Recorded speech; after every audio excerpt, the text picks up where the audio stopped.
ప్రస్తుతం ఈ మొక్కజొన్న పంట అయితే 25 రోజుల వయసు ఉన్నటువంటి పంట. దాదాపు ఈ వెరైటీ వచ్చేసి జీల్ 135 వెరైటీ.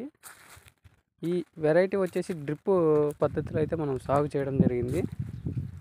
దాదాపు ఎకరాకు 40 క్వింటాల వరకు దిగుబడిని అయితే ఇస్తుందని చెప్తున్నారు. కానీ ఇప్పుడు వేసినటువంటి ఈ పంట అయితే డిసెంబర్ నెల, అదేవిధంగా 20-25 తేదీల్లో వేయడం జరిగింది పంటను. మామూలుగా అయితే ఈ యాసంగిలో సాగు చేసేటువంటి మొక్కజొన్న పంటలు అయితే మాత్రం అక్టోబర్ 15 నుంచి నవంబర్ 15 వరకు, అదేవిధంగా నవంబర్ చివరి వారం వరకు వేసుకోవడానికి మంచి అనుకూలమైనటువంటి వాతావరణం అని చెప్పవచ్చు. కానీ ప్రస్తుత కాలంలో చాలామంది రైతులు అయితే ఈ మొక్కజొన్న పంట వైపు ఎక్కువగా మక్కువ చూపుతున్నారు. అదేవిధంగా దీనికంటూ ప్రత్యేకించి ఏ సమయం పాటించడం కూడా లేదు. అందువల్ల వేసవిలో ఈ కంకి పాలు పోసుకునే దశకు వచ్చేటప్పటికి గింజలు గ్యాప్ ఏర్పడడం, అదేవిధంగా మొక్కజొన్న పంటలలో దిగుబడులు తగ్గడం కూడా జరుగుతోంది. ఈ సంవత్సరం చూసుకుంటే వర్షాకాలంతో పోల్చుకుంటే మాత్రం రబీ సీజన్లో ఈ కత్తెర పురుగు ఎక్కువగా కూడా ఆశిస్తోంది.